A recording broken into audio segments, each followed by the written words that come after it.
C'était un quartier de Blantyre très vivant. Il y avait ici des petits commerces et surtout beaucoup d'habitants. Ça, c'était la maison de ma maman. On vivait ici. Aujourd'hui, il ne reste qu'un champ de ruines. Braderie a tout perdu. En un instant.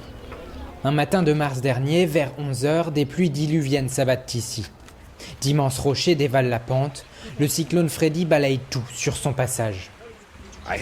J'ai entendu un son, comme un son d'hélicoptère. Il y avait comme un nuage, un grand nuage de terre et d'eau qui s'approchait. Et puis comme une bataille de rochers, de pierres qui s'entrechoquaient. Les gens sortaient de leur maison en courant. La plupart d'entre eux ont été engloutis. Certains corps ont été retrouvés en 2 morceaux. Mon oncle, mon cousin ne sont plus là. Mes copains avec qui je joue au foot, mon meilleur ami a disparu. Ma vie aujourd'hui, elle se résume à trouver de quoi manger pour la journée. C'est tout. Dans ce village devenu cimetière, on ne cherche plus à trouver les disparus. La vie reprend, malgré tout. Cette famille a passé 2 mois dans un refuge à quelques kilomètres de là. Ils sont revenus. Où d'autres pourraient-ils aller ? Ce professeur amène ici ses élèves en pèlerinage, un cours sur les catastrophes naturelles. Des traces de Freddy, le paysage malawite en offre beaucoup d'exemples. Certaines routes sont encore ensevelies. Certains ponts sont toujours coupés. À Nkulambé, plus à l'est, les coulées se comptent par dizaines.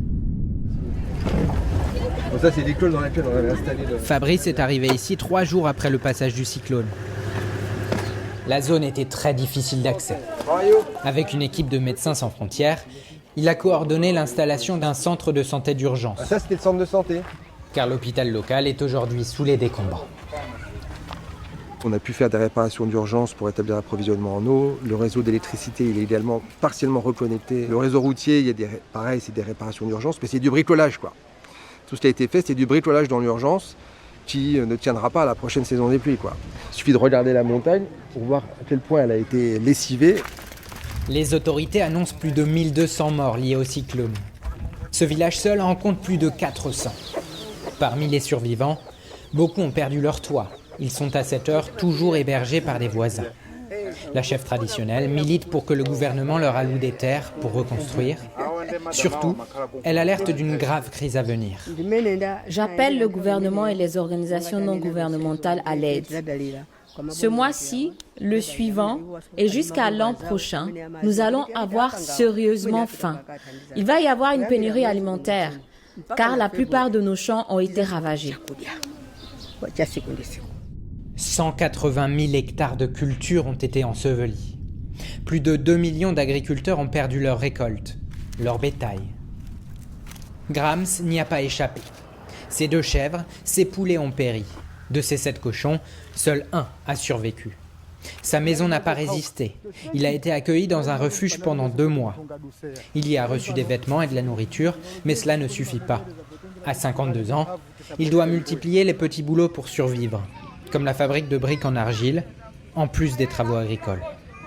Ici, on avait du soja, mais tout a été emporté par le cyclone.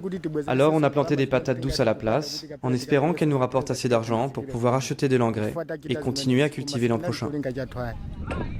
Le Malawi n'en a pas fini de se reconstruire. Les événements climatiques se succèdent, de plus en plus fréquents, de plus en plus violents.